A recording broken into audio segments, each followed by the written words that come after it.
నాలుకే మడతబడి నలుగురిలో తప్పు మాట్లాడి నవ్వుల పాలైతుంటాడు కదా నారా లోకేశము.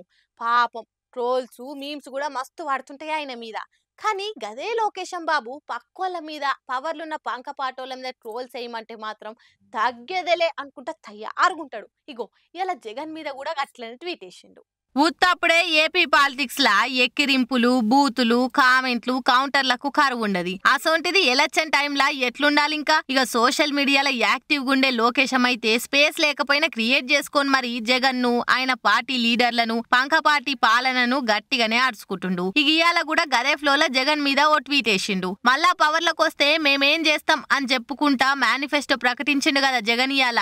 అగో ఆ మేనిఫెస్టో చదువుకుంటా నొస్టికి బ్యాండేజ్ లేకుండా గానొచ్చిండు జగన్. కథం మొన్నటి దాకా అంతంత పెద్ద బ్యాండేజ్ లేసుకొని తిరిగి జగన్ ఇయాల బ్యాండేజ్ లేక అసలాడ దెబ్బనే లేకుండా గానొచ్చే వరకు ట్వీటు ఇడువనే ఇడిచిండు లోకేశం. ప్రజల ట్రోలింగ్ దెబ్బకు బ్యాండేజ్ మాయం, జూమ్ చేసి చూస్తే దెబ్బ మటు మాయం, #కోడికత్తి కమలాసన్, #కోడికత్తి డ్రామా 2 అని రాసుకొచ్చిండు. ఇక ఈ ట్వీట్ చూసిన పసుపు పాటోళ్ళు అదన్నా అట్లా అడుసుకో నువ్వు ఆడు సామి ఆడు అన్నట్లు కామెంట్లు చేస్తుంటే పంక పాటోళ్ళేమో ఓ రేంజ్ లా గరమైతుర్రు. అరే ఓ మనిషికి దెబ్బ తాకితే అయ్యో పాపం అనవలసింది పోయి డ్రామా స్క్రిప్ట్ అని ఎక్కిరిస్తారా? ఇగో గిస్వంటి మనసు లేని మనుషులు కాబట్టే మిమ్మల్ని పోయినసారి ఓడిచ్చిర్రు, ఈసారి కూడా గదే కథ అయితే చూసుకోరి అనుకుంటా కామెంట్లతోని కల్లెర్ర చేస్తుర్రు.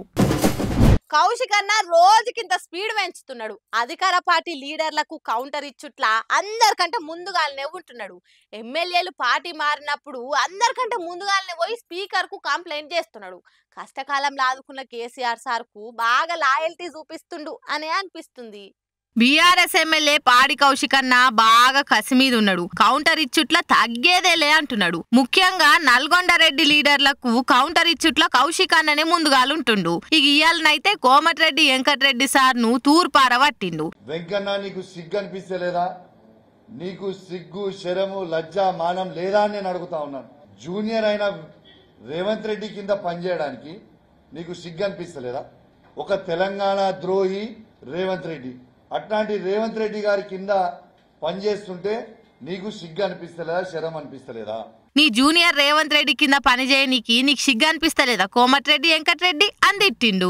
అంతేకాదు మొన్నట్లా నా దగ్గరికి కోమటిరెడ్డి ఓ మనిషిని పంపిండు. నా తన 22 మంది ఎమ్మెల్యేలుండ్రు, ప్రభుత్వాన్ని మార్చేద్దాం, కేసీఆర్ తోటి మాట్లాడు అని నాకు చెప్పిండు. ఆయనకు దిమాగ్ ఖరాబ్ అవుతుంటది అప్పుడప్పుడు, అందుకే నేను నమ్మలేదు. గసొంటిది ఏం లేదని చెప్పి మర్రగొట్టిన. తాగినాక గట్లనే మాట్లాడతాడని నాకు తెలుసు. అసెంబ్లీకి దాగే వస్తుండు, మొన్నటి దాకా పార్లమెంటుకు దాగే పోయిండు. అసలు కోమటిరెడ్డి వెంకటరెడ్డి లీడరే కాదు అని నోటికొచ్చినట్టు మాటలు వాడేసుకుండు. మరి కౌశిక్ అన్నకు ఎంకన్నా సార్ ఎసోంటి కౌంటర్ ఇస్తాడో చూడాలిగా.